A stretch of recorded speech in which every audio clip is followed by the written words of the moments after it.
It's really based on dopamine. Like it's all the buying psychology that we've seen with other types of marketing or other marketing funnels. But when you focus on getting them a quick win, and it starts to transform the buyer themselves. Like they start seeing themselves in a little bit different way. The same way when you hear about people talking about webinars or challenges, you have to help people have a transformation and you have to help them shift a belief and then come into your higher ticket thing.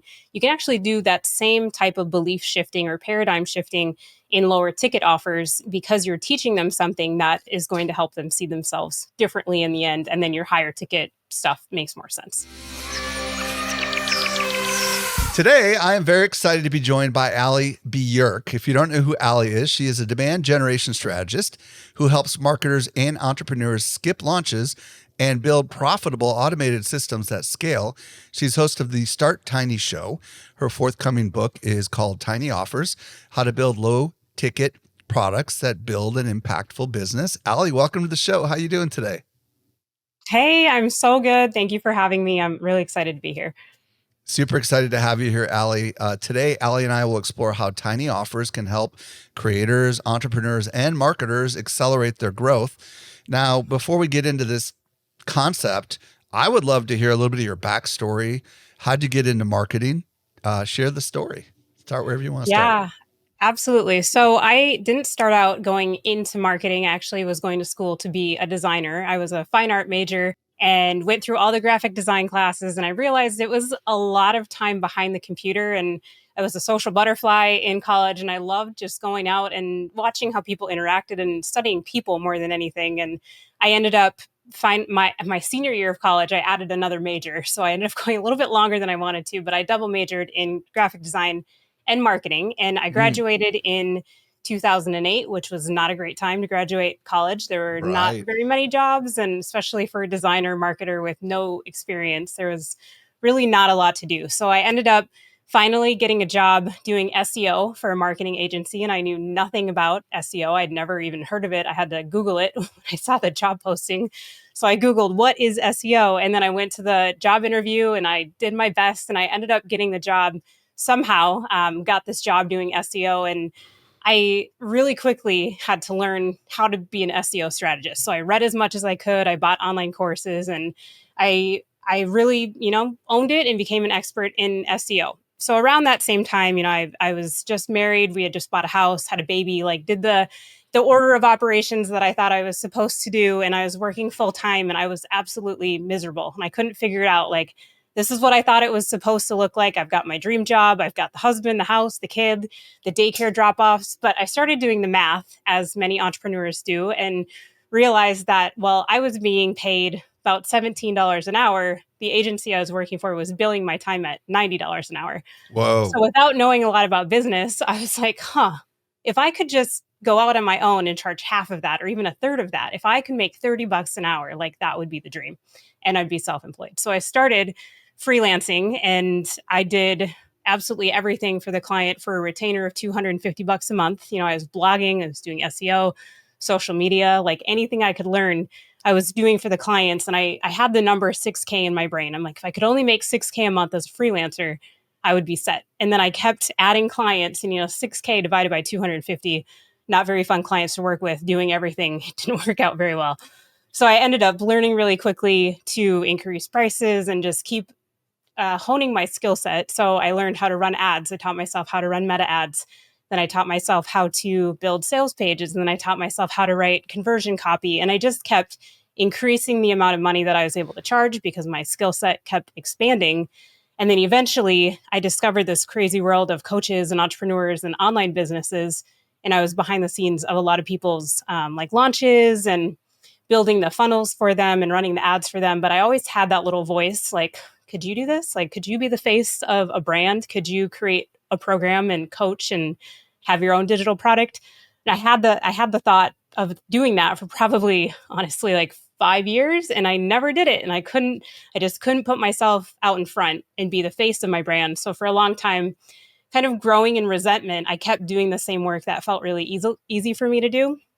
And then finally, after a string of some not so fun clients to work with, it's like I had the light bulb moment of, you've got to do something different. You've got to work a little bit differently, because I was burning out so bad, because I just had to work with so many clients to keep up. And, 6K suddenly wasn't enough. That wasn't the dream each month anymore. Then it was, I wanted to make 10K a month and 15K a month. And it just, it's like I just kept growing. And eventually I did end up launching my own digital product, but I did it in a way where I didn't have to be so visible in my business. I built a system around it so I could take my expertise of knowing ads and sales, copywriting, and building digital products. And I kind of put those all together and launched my first ad set. And I was like curled up in the corner, so terrified to turn on my own ads. And the very first day, I think I spent $30 in ad spend the first day on a credit card that I had laying around in the corner. And it was really scary for me. And I made a sale to a stranger. And I was like, what just happened? Like, somebody just paid me $27 that I don't know. This is crazy. It was like the best money I ever made. And then the next day I was running errands, and I was making money while I was running errands. And I was like, what is happening? Like, these people are going to ask for a refund for sure. Like, there's no way they actually bought this on purpose. It's impossible. But it just kept happening. And as I got a little braver, I increased my ad spend, and then I would increase it again, and I'd increase it again. And it just kept growing, and it kept working. So that's kind of how I fell into the digital marketing, like the personal brand side of things. I was really reluctant. I didn't really want to do it, but I did. So I ended up overcoming a lot of, I think, self-belief challenges in order to get to being able to be here today, which is awesome. So very cool. Love the story. So bring us up to the present. What are you doing now? So I launched that initial offer, which I ended up trademarking as Tiny Offers. I launched that initial offer in 2018. And ever since then, a lot of people saw how I was doing it, and they were like, can you teach me Tiny Offers? Like, I want to learn how to build a funnel like that and have the multi-steps and the ads that convert with cold traffic. And again, it's like the reluctancy of, well, I don't want to run a group coaching program. That sounds really scary. I don't want to be on Zoom and have all these people staring at me, hoping that I have the answer. So again, it was continuing to build that skill set, just like I learned how to run ads back in the day. I learned how to launch a group coaching program for myself and how to show up and coach a group of people, even though, again, it was super out of my comfort zone. So I ended up launching this group coaching program. I did live webinars every week for a year to sell this group coaching program. And I got really good at doing live webinars. And I did that for probably about 3 years. And then I just have continued building that coaching program. And I recently bought another company that kind of tacks on to what I'm doing with Tiny Offers. So I've just been growing and exploring and, learning new things all the time. So that's where I'm at today. Sweet. Love it. Yeah. Okay. So, first of all, I absolutely love the journey that you've been on. I'm sure many other people listening have been on a similar journey or on a journey like that right now. Yeah. To the marketers that are listening right now, why should they target buyers with ads? Because that's kind of what we're talking about, right? To grow their list. Because I'm reverse engineering a little bit about what you've told me, but why is it that if we target buyers with ads, that's advantageous? What's the upside to it if it's done right? Yeah, if it's done right, it can work really, really well. Because everybody talks about building their email list, right? But we don't always talk about or think about who we're building our email list with. Like, what's the psychology of the person coming onto the email list? And when you grow an email list full of buyers versus people who are, downloading your free training or signing up for a video they're not going to watch, you're just inviting people in with a different mentality of, people who pay attention is a quote that I hear a lot. They're investing to be there. So when you're targeting buyers, you're building an audience that's already invested in you. They're already going to go through what they purchased because they paid for it. So they're going to log in, they're going to watch the video that you're selling them. If it's like a mini course type thing, they hear your voice, they get to know you a little bit. So the trust is built so much faster, and it can really shorten what a lot of us think we have to do as creators or, coaches or entrepreneurs, is the know, like, trust factor. And that can take forever. But when you go straight into selling a really useful tool or mini course, you don't even need that whole long process because you build trust so much faster. Very cool. All right. So why don't we define what the heck a tiny offer is and kind of why it works a little bit? What is a tiny offer? Because I think this is a unique phrase that you've come up with that maybe not everybody's going to understand. So why don't you explain it to us? Yeah, awesome. So the way that I explain it is that a tiny offer is a small, irresistible digital product. It's usually between $7 to $47, and it's focused on providing a solution to one very specific problem. So it fixes one pain point for your client or for your buyer, and it also creates a quick win for the audience. So when it solves that specific problem really fast, it flips the traditional marketing model of like needing to take a long time for people to get to know you. And then instead of giving away the free stuff, you're building it full of buyers. So it's a low ticket front end digital product, often used to cover the cost of your ad spend too, depending on if you're an advertiser or if you're doing organic content. Okay, so I want to echo back to you a little bit about what I just heard you say. First of all, it needs to be a low cost, like I think I heard you say between like $7 to $47. Mm-hmm. It needs to be irresistible was the phrase you used. Mm-hmm. So it has to be super targeted to fix a problem that people are facing so that they feel like they got their money's worth, right? They got more than their money's worth, creating this quick win concept, right? Yep. And tell me a little bit about why the quick win thing is so important. It's really based on dopamine. Like it's all the buying psychology that we've seen with other types of marketing or other marketing funnels. But when you focus on getting them a quick win, and it starts to transform the buyer themselves. Like they start seeing themselves in a little bit different way. The same way when you hear about people talking about webinars or challenges, you have to help people have a transformation and you have to help them shift a belief and then come into your higher ticket thing. You can actually do that same type of belief shifting or paradigm shifting in lower ticket offers because you're teaching them something that is going to help them see themselves differently in the end. And then your higher ticket stuff makes more sense. I love it. I love it. Okay, so Yeah. um where do we begin? Like, what's the first part of your process? Like, if we're going to do something like this, and I'm going to assume most people that are listening to this have never done anything like this, where do we start? Yeah. So I always start with helping people identify their audience, who specifically is this for? And the more specific, the better. So I talked to someone yesterday who helps teach study habits. And I was like, that's great. People need help with study habits. But by the end of the conversation, it was I help kids in high school who have ADHD and have a hard time studying for tests. Like Mm, that's so much more specific than, I help people study because, your brain doesn't really attach to that if you're somebody who has ADHD who might need her to help you learn how to study for tests. So when you can identify who your person is that specifically, it's way easier to think of the end result. Like what do you ultimately want to do to serve these clients? Do you have a membership or do you have a coaching program or a course that you want to sell? And think of the bigger result that you get for people, but then reverse engineer into where they're at currently and what kind of content are they looking for to solve the problem that they have, and even identifying what are their biggest problems. A lot of creators and course creators, they don't necessarily think through, what is keeping their person up at night, like if they're stressed or if they have a problem that they're going to solve. Sometimes as an expert, if you think about the fitness niche, you're like, oh, you have to eat healthy and you need sleep and you need to drink water and you have to walk X amount of steps. But the person who is in pain and wants a solution, they're just looking for like, just give me a meal plan. Like, just give me something quick and easy that I can follow. And then your bigger thing can solve all the other needs that they have. But some people get, in their lead generation, they're thinking too broadly. So I help them identify what is the smallest tiny piece that you could solve that specific problem, the thing that's keeping them in the most amount of pain, and give them a tool or a quick win around that thing, and then ascend them into your higher ticket stuff.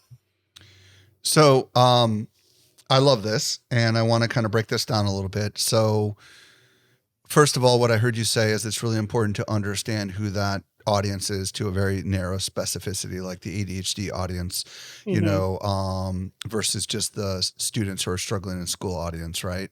And then I also love that you said, what's that big goal that you ultimately aspire to achieve? Because that's not what you're going to be promoting here, right? You're going to be promoting Mm, something that gets them closer to that goal. yep. And you should kind of reverse engineer a little bit.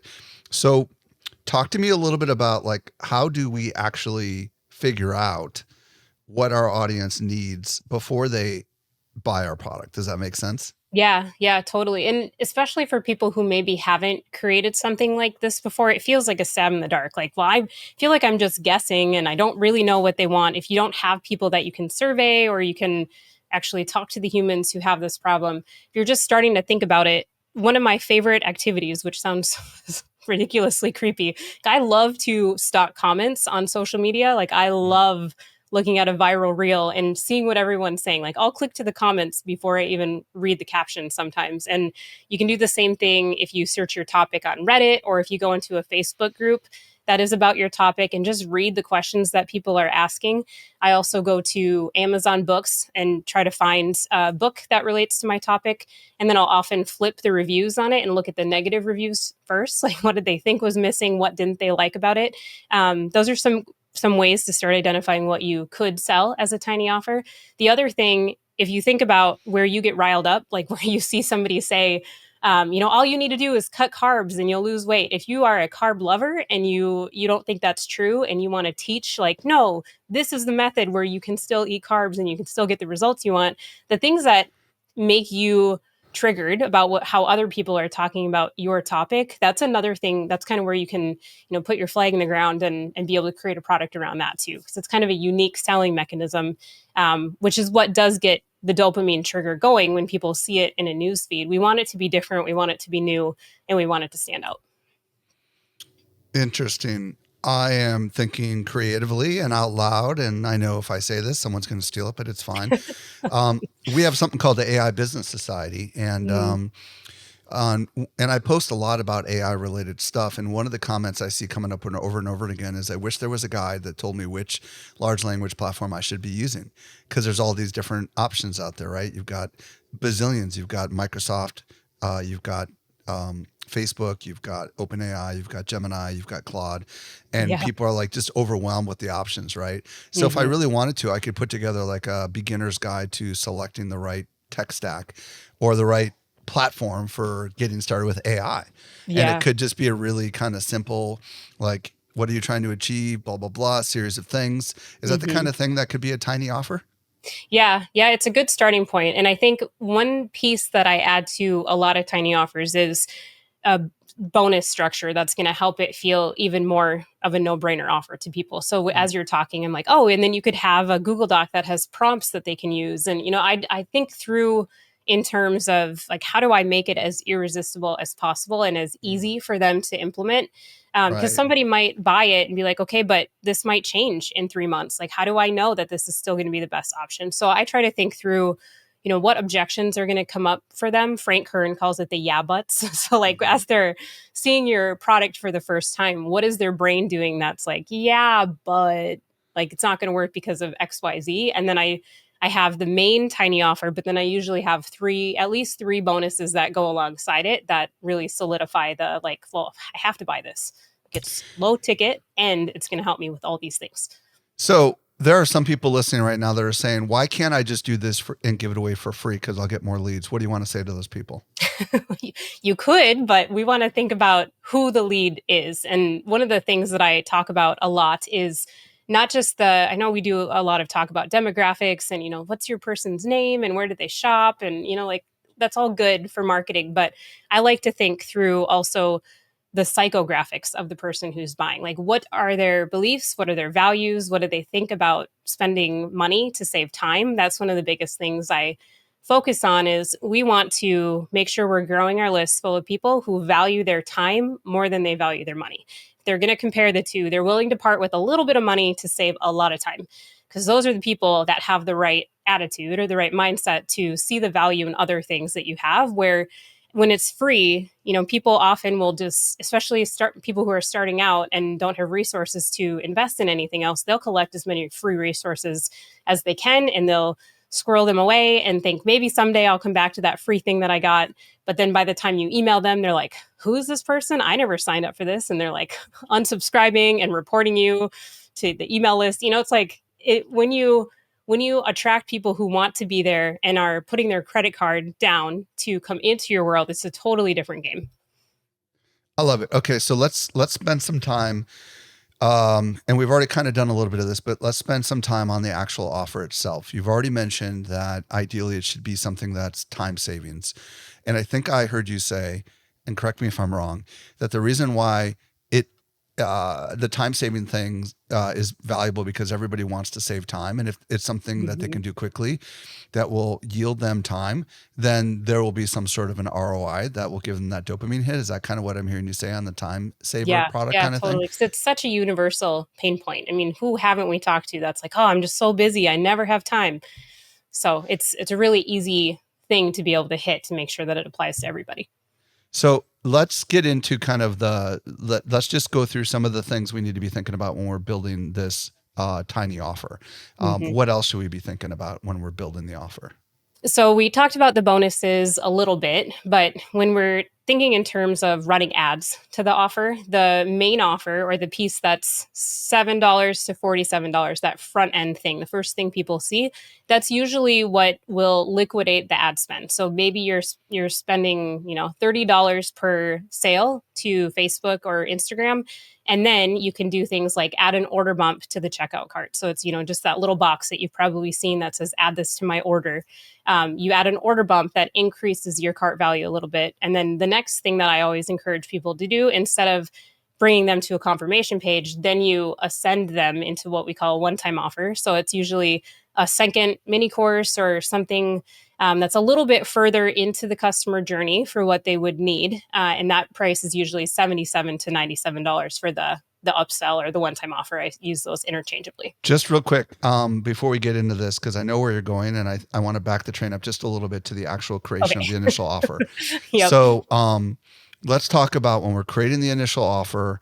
Let's talk about B2B versus B2C pricing and maybe give some examples, because I know you've got an example that just so people can understand, because if you don't get the offer right, it sounds like none of the rest of this stuff is really going to work, right? Yeah, that's so true. Yeah, so when I talk about this, I'm usually working with two different types of audiences, and after doing it for 5 years and seeing the ins and outs of different niches and different types of businesses, I found that if you're in the B2C niche, so someone who's not really trained to invest in themselves, it's a little harder for them to say, okay, if I spend $50, I'm going to get a return on investment for $100. They don't think like business owners and see return on investment as black and white as entrepreneurs might. So someone who is in that B2C market, or if that's who you target, it's easier to start a little on the lower end. So if you sell a main offer that's between $7 to $27, that's probably going to convert higher or better than if you would do something that's on the higher end of that low ticket offer. Whereas business to business, we can justify anything. we think of anything as, oh, this is an investment in myself and I'm going to learn something and I'm going to make 10x on what I just spent because I'm smart and I'm going to implement it. So you end up asking for a little bit more on the front from a B2B type audience. So around that $27 to $47 range. But one other thing, if you have a very sophisticated audience who's used to spending like ultra high ticket, you can usually get them to spend up to about $97 on the front end as just the first product that they see. Okay, I love it. So what I'm hearing you say is that the audience for B2C should be like in that below $27, and B2B can be up above there, up to 47. But if it's a super sophisticated audience, maybe even up to $97 or $99. Yeah. What about the substance of the offer itself? Like, just help people understand, what are we talking about here that we're giving away? Are we giving away ebook? Are we giving away a spreadsheet, a video series? What are we giving away exactly? Like, what are the options? Yeah, usually I try to think of all of the different ways that I can deliver the same information without making a ton more time for me to create this entire tiny offer. So if it starts with a mini course, it might be 3 different 5-minute videos. So really quick, but then I'll see if I could transcribe that into an ebook that goes alongside. And maybe I turn it into a checklist, or maybe I turn it into a podcast. I try to recreate things in different ways so that when the person logs in, they're like, wow, I got all of this for $27, even if it's just slightly repurposed from the original course that I created, or mini course that I created. And another way that I like to think about it is, if you were to go to Barnes and Noble or any bookstore and look for a book on your topic, and you kind of open it up and you look at the index and all the different things that are going to be inside of that book, you think through, how would I turn this into a tiny offer? Like, could I pull out just one chapter of it? Could I pull out an outline and then give them the high level overview of the topic? And then my higher ticket thing is what is more of an advanced training. There are different ways to pull out a piece of what you're already doing without, what they call cannibalizing the other stuff that you're selling. You can, pull out a piece of another offer that you have or another product that you have and reteach it in a different way and use that as your front end product as well. Do you recommend over delivering? Do you understand what I mean by that? Oh yeah. And I think, that's, if I've gotten kickback anywhere with this system, it's like, you way over deliver for a low ticket price. And I'm like, yeah, that's the point. we don't want to, have them log in and have their initial reaction be like, I totally wasted $27. Like, this should have been a podcast or a blog post. Like, we want to have that feeling of gratitude or almost reciprocity of like, I'm so grateful this person was willing to build such a great offer for $27. And now I'm going to stick around. I'm going to follow them on Instagram. I'm going to see what else they're doing because I trust this person now. I was a little nervous to invest $27 in someone that I've never seen before, but it paid off, and I'm smart because I did that. And now I'm going to keep following that person. We want to have that be in the buyer's mind instead of like, this was a waste of time and a waste of money, and I want my money back. We definitely don't want to create that experience for them or for our businesses. When we're creating this offer, should there be like a teasing or hinting of that there's other stuff that's available to them? Do you understand what I'm asking once they're inside of the offer? Yeah, exactly. And there are ways to do it in a very obvious way, or there are ways to do it in a more subtle way, depending on someone's comfort level with selling. I think probably the easiest way to do it is to just mention in your trainings, in my advanced training, I cover this in more detail, or with my one-on-one clients, we do this XYZ in this way. So you just kind of tease the fact that something else exists. But you can also, there's no reason that you can't have a module inside of the training that's a complete video sales letter for your next thing, or maybe it has a button to go book a call, or maybe on the sidebar of your learning management system, you tell them exactly what to do next. Some portion of the people that buy the initial thing are always going to be ready to go straight into your higher ticket thing that you have available. They're there, and people are never going to be more excited about finding you than right after they find you. Love it. Okay. So the next part of the process is building out the sales page. And you've already kind of hinted at some of this. You said the goal is ultimately to generate enough money from the initial offer to cover the ad spend to drive traffic to the page. Mm-hmm. And you also mentioned order bumps and one-time offers. So just talk to us a little bit about, first of all, just the sales page itself. Like, what do we need to be thinking about when we're building a sales page for this tiny offer?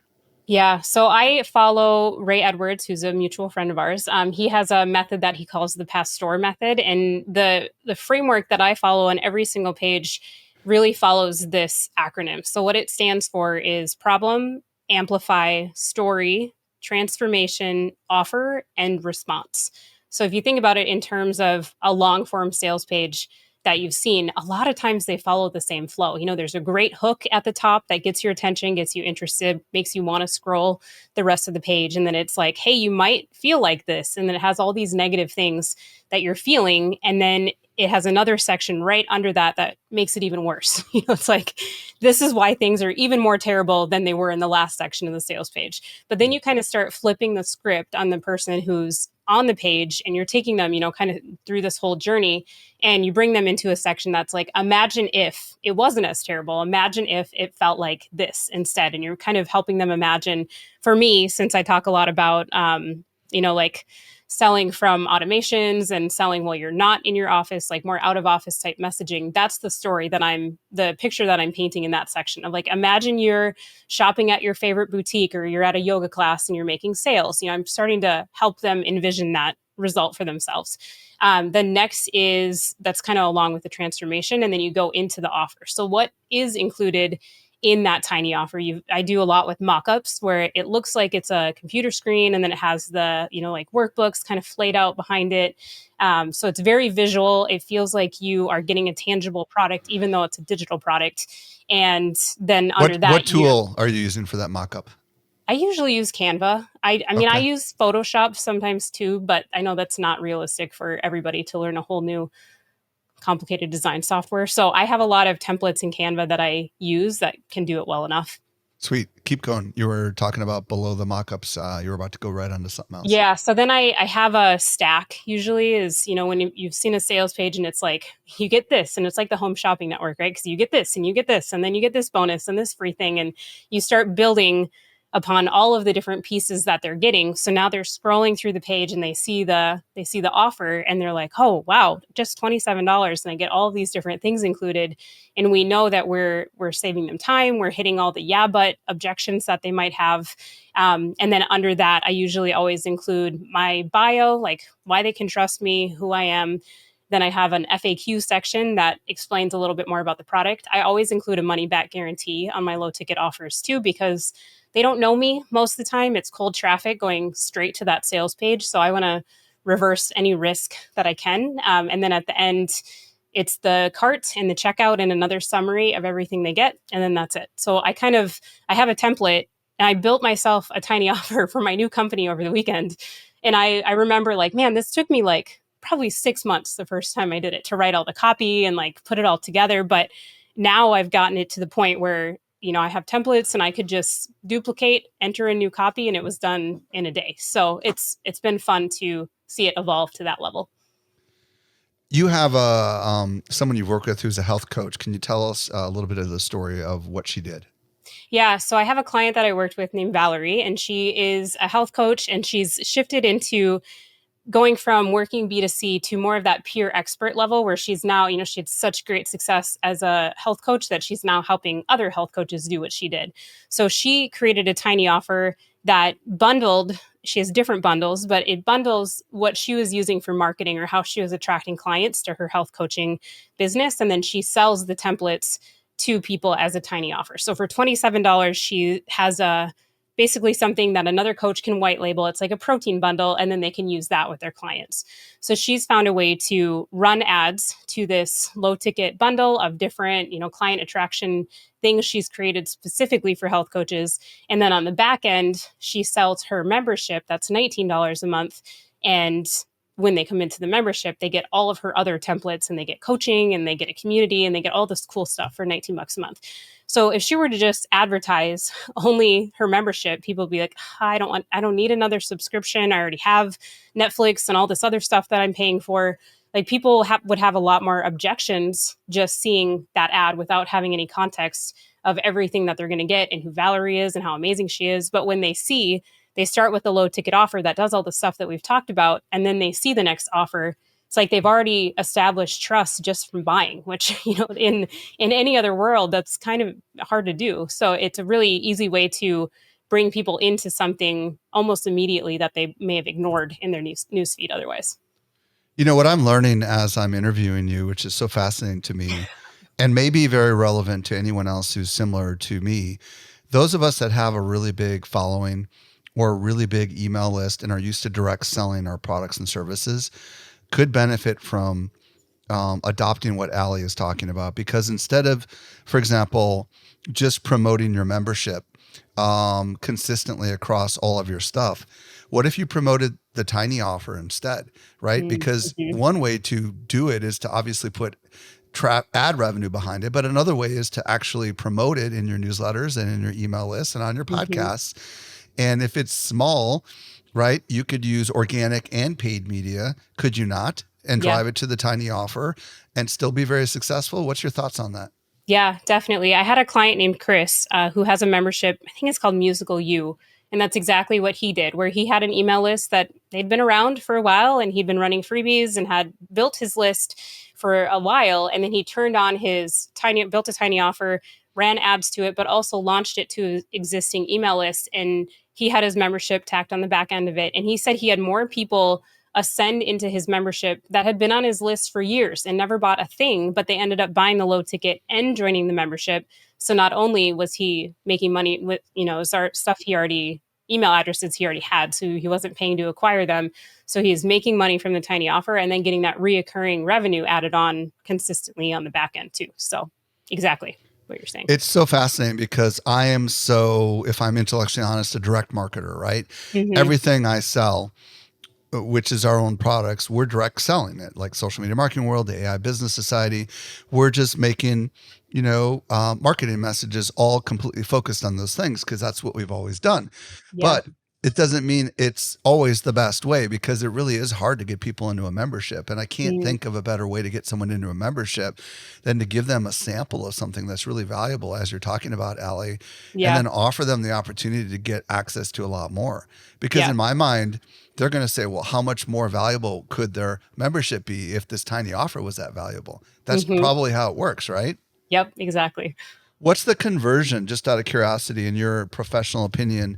And I know we're about to get into paid media in here in just a second, but once someone pays to become a customer, what's the likelihood that they will pay to become a customer again? You have any experience on this? Does that make sense? Yeah, I'm trying to remember. We tracked it one time a few years ago, specifically around a funnel that we had and a coaching program that we had. And I want to say that it was like 30% of people ended up joining the group coaching program, but it was perfectly choreographed in that it was the right pain point. It was the right ascension. Knowing that that was the end vision for the person is ultimately we want them to join this next product. The first one I created, it was, like I just launched the easiest thing I could. I created a social media calendar and it didn't really make any sense in the context of everything else that I sell. It was kind of just a one-off product. And I remember somebody telling me, you don't have a business, you have a product. And I was like, well, that's really mean. But now I understand what he means. Like I didn't have a whole ecosystem. I just had this one $27 thing. Sounds like something Mr. Wonderful on Shark Tank would say, right? Yes, it was very honest, but I wasn't quite ready for that. But now I understand. I should go back and tell him, like, I get it now. But yeah, exactly like that. Like some people they just get almost offer blindness where they don't see the higher ticket stuff, or I think trust is at an all-time low too in 2025, because we're inundated with so many marketing messages and so many opportunities and so many amazing marketers who have great hooks. And I think people are buying courses they're not finishing, so then they're losing trust in themselves. So I think anything that we can do to win somebody over sooner or build that trust in an accelerated way, I think is going to be even more important moving forward. Another question before we get to the paid side of things. Once someone gets into a tiny offer, let's say they're B2B and they're somewhere in that $27 to $47 price point. Let's say the membership is like $97 or $77 a month. Is it possible to move someone from like a $47 price point to a more expensive monthly or better discounted annual program once they've had a chance to get into something that's economical? Yeah. I've seen the craziest, this wasn't a membership, but the craziest shift in sales I saw was from a $27 offer to a $100K offer. It was the craziest thing I've ever seen, but it worked beautifully. She had to turn her ads off because her sales team was so booked up. Like it was great. But yes, to go from 27 to 97, you can either have, I have a $97 one-time offer on my funnel. And I think maybe like 2 or 3% of people take it right there. So it's not a lot, but it adds up after some time. But you can totally bring them into either a video or a more like an evergreen webinar type scenario where you're selling an annual price where, maybe it's like $997 or $1997, and you're building the context around why it's important and why it matters to them, or why it should matter to them. But so you can test either way. I know that's like the worst marketing answer ever, like test it, but you could you see if it works to have them ascend right away and then maybe come back around with an evergreen webinar if they don't buy it. That's just trying to figure out why they didn't say yes the first time and what do they need to know or believe or trust to buy a more of like an annual option, and then downsell back into the monthly if they don't take the annual. Love it. Okay, let's talk about paid media. let's presume everybody who's listening buys into the idea that they're going to create a tiny offer that's somewhere between $7 to $47, Perfect. depending on who they're targeting, and they believe in the value of pumping a lot of value in it, bonuses, all the things. Now it's time to put some paid money behind it. What tips do you have specifically on how to increase the likelihood that we get this to work? Yeah. So what I love the most about tiny offers is that you can start with a tiny ad budget and it will work. So if as long as you know your audience and you know your offer and you know your messaging, I always set up my ad sets at $30 a day the very first day, and my goal is to see one sale. Like if I can get one sale for $30, then I've got validation. I've got some proof that people want the thing that I have. And for me, and I don't know if it's just because my pixel is trained, but it's pretty normal for me to be able to turn ads on and see a sale that first day. So then once I've got the validation, I'm usually testing multiple audiences, but in a broad way. So I used to do very specific audiences, like they have to like Brene Brown and Russell Brunson and Amy Porterfield, and I would like just stack the interests. But now I do really general interests, like they have to be interested in social media marketing, they have to be interested in digital marketing, and I keep it really broad on purpose, and that's what's been working really well for me when I'm kicking off a new ad campaign for tiny offers. So tiny budget, straight to the sales page. The ad copy itself kind of follows the same flow of the sales page without having a pitch necessarily in it. You know, I don't have the offer. I'll say that something is for sale on the next page. I don't want them to think that they're clicking to a free resource, because then you can get a lot of clicks and it kind of flips your conversion rate around, where your page might look like it's not converting very well. But context is everything in marketing, where if someone clicks and they know it's a product that they could buy, then they're more qualified already that they're interested in spending money to get something. So I make sure I say that in the sales copy. I always call out exactly who it's for in like the first line, either with a specific example that my ideal target would relate to, or saying, I used to say like, hey, digital marketers, or hey, online coaches. It feels a little cheesy now, so I don't do that as much. It's more calling out a really specific pain point. So are you tired of launching, or are you, getting burned out by needing to be live all the time for your business, or on social media all the time for your business? So I call it out, and then I bring them through that same, kind of the crescendo story of like, it doesn't have to feel the way that it feels. If you want the solution, click to the page, and I have a tool that will help you fix the problem, basically. Love it. What about your creative? And when I say creative, I mean like visuals. What are your thoughts on that? Yeah, so when I start testing, I usually have at least 3 different styles that I'm starting with. I'll write one really good copy, and then I'll have a mock-up as one example. And it's, I remember the phase where we couldn't have text in the ads. Like now text is actually working really well. So I'll have a mock-up that has some text above and below it, and just says kind of a call out for what the product can help them do. That's one creative that I'm testing. I usually will do like a selfie style video where I'm holding the phone and I'm kind of verbally repeating what the sales page typed says.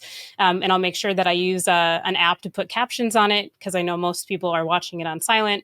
So I make sure I do that. And then the other one that I'll do is kind of more like a headshot, or a personal branding shot that I run alongside without any text on it, more of just like a picture of me.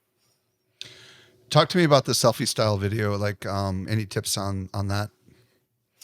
Yeah. So try to keep it under 60 seconds usually is what I do. It seems like it would be Do you easy, but record them in your office, or do you go in unique places like your backyard I'll or do outside? both. Yeah. Sometimes I'll walk outside. I had one where I was like sitting on the beach with my kids and I was talking. And so I'll try to mix it up a little bit. I think the ones where you're in motion and you're moving convert better for some reason. It's like it just gets people's attention even more so. Like they're curious. Like, where's she going? What is she doing? So that works. And then Do you bring your face really close to the screen, or like, yeah, I mean, yeah, it's a little awkward, but I do like yeah, try to hold it, to where yeah, my face is filling the screen, pretty much like a normal. So yeah, like my arm is kind of short, so yeah, maybe yeah, however yeah. long I can do it. What So about like, then, how are oh you? I mean, how are you like, you must have tried it a couple times because you've got the message down, because you're not looking at like a script while you're doing it, right? yeah, and I think I will try to outline at least 3 different pain points that I can hit on. Like if I've, created the bonuses and I know people want to save time, I know they're tired of launching, I know they're tired on social media. I'll sometimes try to hit all three of those pain points and just either have, you could have like post-it notes around where you're kind of looking. I think there are apps where you can have a teleprompter on your phone. I haven't tried that yet, but that would be cool.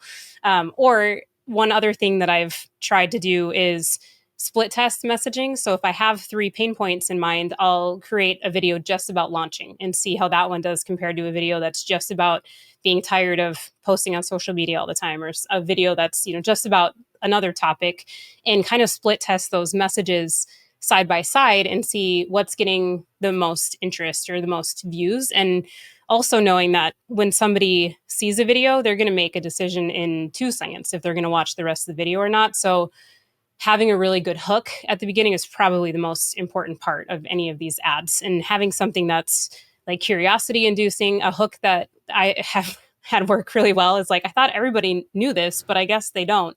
And people are like, oh, knew what? Like, what do you mean? So anything that's going to get people engaged and continuing to listen to the rest of the video, it has to start with that first. What's your thoughts about taking a slight loss and having a grander perspective of lifetime value versus just trying to get a profit out of every single purchase with the ads?